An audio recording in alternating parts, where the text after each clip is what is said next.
Beware of your mental state. You have a goal on the mind, what you want to achieve. You start walking, you start doing your jobs and your obligations, but along this way, you are meeting a distraction.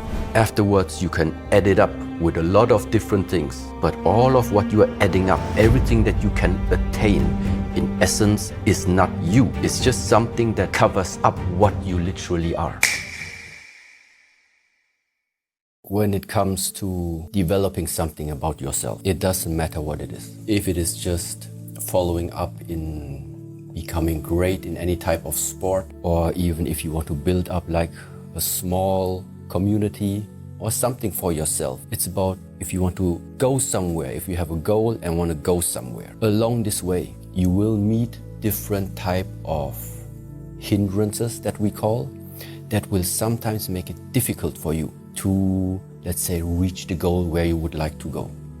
And to very easily explain it, one way, for example, is if you are too easily being caught by positive emotions. All types that is raising something inside of you that you are relating to, that feels really good now. But it takes you out of your ordinary. So that means you have a goal on the mind, what you want to achieve. You start walking, you start doing your jobs and your obligations, but along this way, you are meeting a distraction, which is giving you a lot of positive emotions. Because you are in that average state of the mind, that overall, let's say, normal state of the mind. Now, if it takes you out of the average of being positive, it's very easy for us that we get attached to these type of feelings. So what ultimately means you're going to lose track of your goal, because you would prefer right now to spend more time with all of these things that give you positive emotions. Positive emotions, for example, let's take a very nice one, fame. Yes, you have a goal in the mind, what you want to achieve, but along this way, you feel there is that word of fame. And so what does it mean? It means you are getting the views, you're getting the sight of different people, and now you are encountering something that you haven't planned about it before. But now that you meet it, and now that you feel it, that it's this type of fame that you could get from the people, well, now the question still is if you can stick to your initial plan or not. Or is the fame going to move in front of all of this? And it's not your mission anymore that was important to you, but now suddenly you are replacing your initial goal with something that gave you positive emotions along this way. I definitely think it is something that you need to consider as a human if you walk through this lifetime and want to build something which is out of the ordinary. You are 100% going to meet various positive emotions, and one of them is just that example that I brought right now. But it can also be very simple things, that your eyes are catching the attraction too quickly about things that look beautiful, about things around you that taste too great, that smell too good. So that means it's very easy, especially nowadays with all of the advertising being around, to lose your awareness in the outside distractions, let's call it that, like this. For example, and why is it called sensory desires? Because those desires are based on our 5 senses, for example. Because just think about it in very simple terms. Everything in this world where you say, I like it or I dislike it, those things happen only on 5 different levels. Either you see something that you start to judge, you smell something that you start to judge, you taste something, you hear something, or you feel something. So it's the 5 senses actually that are building the bridge between what we regard as the outside impacts and what you internally are then afterwards reacting to. And this is not to say that sensory desire is good or bad. It's really important to understand. I'm not talking about good or bad.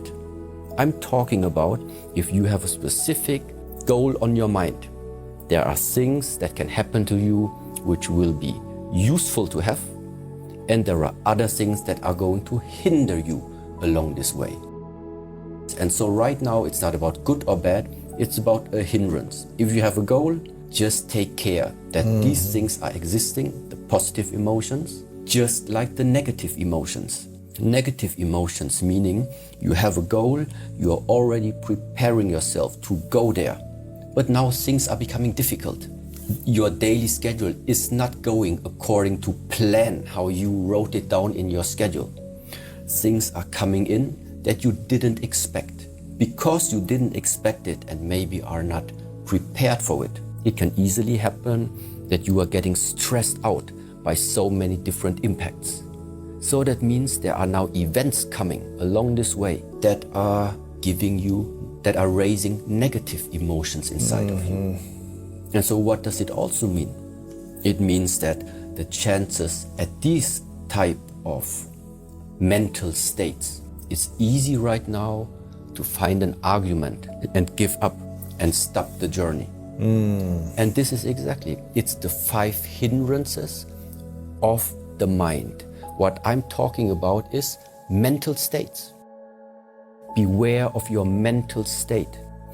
Now sometimes in different traditions, you hear it already. We have the body and the mind. Sometimes you also have traditions where we talk about the body, your thoughts, and your emotions. So now you suddenly have 3 areas. You can make as many areas as you would like because these are just concepts. They are there to help us humans just get into the right direction that you can work with. And now the reason why very often we are only in our traditions say there's the body and the mind and are not separating anymore into the feelings is simply because of this. Feeling and mindset. Mental state and the way how you feel. I think they are very, very close related to each other. And what you can try to just observe about yourself is the feeling, no matter what it is, very, very often is just the postponed, let's say, the postponed reaction of what way before that was already implemented inside or cultivated inside the mind. You go to any type of meeting where you have persons that you maybe meet for the first time. Just choose any of them. Before you talk to this person, sit somewhere in the corner, always observe the person and pay attention to everything that you can criticize. So that means consciously educate the mind to always find the mistakes in that person. Yeah, look how he dresses, look how he's behaving. So, and just make this, project this idea always over and over again towards this person. A judgment. A judgment. Before you even go to that person. So before that, just use it as an experiment.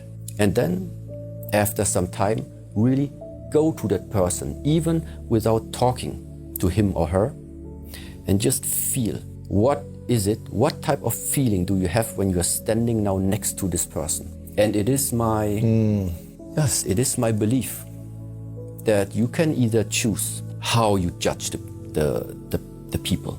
You can continuously precondition your mind that your feelings are going to follow in this direction, or you precondition your mind in general towards people around you, towards this world in a completely different way as well. You know, meanwhile, we're in a world where you have so much possibilities to outsource whatever you have, whatever you would like, to just outsource it to anything that lies outside of you, in the wish that someone, something is going to fix it for you. And in my own martial art practice, and I'm sure you know this for yourself, it doesn't matter how good your teacher is. Ultimately, there is that sentence, the teacher shows the way, the student needs to walk it. So that also means that it's pretty pointless to continuously run in this world, always looking to get new information, getting to new methods, but then in your own private life, for example, you're not practicing these things. So self-mastery means in the first place that you realize to take everything that appears in your life, whether these are nice things, but also whether these are unpleasant things. It is your responsibility to figure out the solution and solve it. And in the best case, without outsourcing this to anybody else. So in a way, it has always been my wish that people start to take their life back in their hands. That's what it's all about. Self-mastery. Now this self, let me start like this, what I regard as this is not self. No, we're all getting born, and along the way of growing up, let's say, we start to play or get into different roles that we are playing throughout this lifetime. We are trying to attain different skills, different knowledge in order to build or create a persona or an identity that then we, let's say, spread publicly. So it's a public persona that people see us. But all of this, at least in the ancient teachings, it is like you're actually creating an identity. You are creating an illusion of a self. You are playing a role. Let's put it like this. It's similar, like I mentioned it somewhere before already, even though that in my passport, it is standing that I'm a German citizen, that my nationality is German, but it's just written on paper. It's like I have a German passport, but I'm not German. Yeah? I have a doctor's degree, but literally I'm not a doctor. People refer to me as master, yes, but same. These are all titles, names, roles, identities that throughout this lifetime somehow we are attaining them or putting them on top of us. But in order for you to attain anything, in the first place, there is something that has been there in the first place throughout all times. So something that afterwards you can add it up with a lot of different things. But all of what you are adding up, everything that you can attain, in essence, is not you. It's just something that covers up what you literally are. And even though that maybe this goes pretty deep and sounds very philosophical, but I feel like meanwhile, being so public in the world and everybody on social media, both of us being very much exposed in this social media world. So something is telling me that because people in a way look up to us, look up to me, look up to you, it goes hand in hand with a type of responsibility, I feel. And just like you at some point maybe were looking for some guidance, looking for a teacher who a little bit guides you the way, same for me. All my life also was trying to look for a teacher to somehow guides me the way. And meanwhile, I have to say that after being under the wing of various martial arts masters, in the field of martial arts, right now I'm under the wing, for example, of a Korean Zen master. And it just happened to be that, how long is that now? Almost 30 years ago, in about 2001, was the time when the Shaolin Temple in China was sending for the first time 5 official Shaolin masters from China to Germany in order to establish the Shaolin Temple in Germany.